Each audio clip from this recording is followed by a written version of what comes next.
what advice would you offer for somebody that wanted to start, cultivating some, beautiful beardage?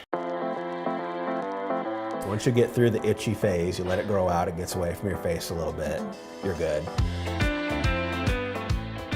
Anyone is welcome to come, facial hair or not, man or woman. Well, I do like beards, so I think that's one in, right? That's a killer. Yeah, that's number one. Okay, good. Yeah. As long as you're interested in what we're doing, you're welcome. It's growing beards, drinking beer, raising money for charity. It's a pretty good combination. We work with a different charity every year, so we get to know the people in the charities, so you're not just raising money for someone once. Now tell me who you've connected with this year. This year we're working with The Solution Is Ours, and that was started by Billy Sexton. What Billy and The Solution does is they really look for the people that aren't going to come out, from the shadows to come get food. They go under the bridges that nobody will go under. There's been times where a sandwich and a pair of gloves on a cold night is a huge difference to someone who has to spend the night outside. That's surviving or not surviving. I just love that model of picking one organization and benefiting them the entire year. Your members get to know them at a depth. They're going to be advocates probably for that cause through the rest of their life in Spokane, probably because of that connection. And we get to know the people. Last year we ended up being able to donate $24,700 to Rivers Wish Animal Sanctuary. I believe that's the most ever donated by a beard club. What makes gentlemen with beards and mustaches just so innately generous? I've never been asked that question. That's a really good question. It is a lot of work, but when you find something you love, it doesn't feel like work. The people I've met through this club are some of the best friends I've ever made, because we think the same way about wanting to get out and do community stuff and the time that people give. There's a pride factor to your grooming capabilities. So Right. Tell me about that, as somebody who will never fully get to participate, of course. Actually, you could participate. We have women who are full members of our club. We have Kaylee DeFord, she's our vice president, and she's actually the longest standing member in the club. So the competitions those are the big fundraisers for clubs.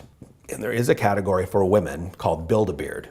And you build beards out of arts and crafts. What? And you just get as crazy or as creative as you want. And then you wear it on stage and you're judged for that just like anyone else with a beard would be.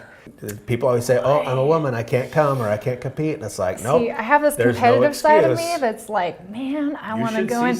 But then there's this part of me that knows I'm probably about as good at arts and crafts as I am at growing beards. So I might be at a little bit of a disadvantage. People get scared to do the competitions because they're like, oh, there's no way I can compete. There's no way I can win. And it's like, it's really, there's a few people that are about winning, but for the most part, it's about getting together with like-minded people and having a good time and raising money for charity. You do have to take care of your beard as you would the hair on your head. We use beard oil, beard balm.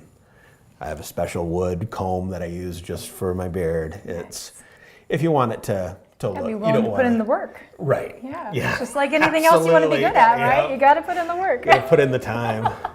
That's awesome. So Bellwether on Thursday, 6 o'clock. Yeah. Crate food truck will be there also. That's something that Bellwether set up for us. And 10% of what they make on Thursday night will also be coming back. So even more partners. $1 from each pint, and then 10% from the food truck is coming back to us. It's also a bedding drive, so blankets, sheets, things like that blankets are in huge demand. So besides the pint night, it's our normal monthly club meeting. We meet the fourth Thursday of every month. Excellent. Well, Spokane is lucky to have you guys. Well, I'll be you. looking out for all of our bearded friends and being like, hey, do you guys know Spokane has We'll have cards made again soon. We usually have cards that you can hand out, and those are really cool. Would it be weird if I was like a rep and being like... No. You could be a member right now. I already told you that. I am a member. I'm your newest member. Just gotta sign my name. You have to read through the contract first. Okay. No firstborn child clauses or anything, right? I don't want any more kids. I'm good. Okay. You can keep them. Okay. Awesome. Well, whatever, and I will be all official.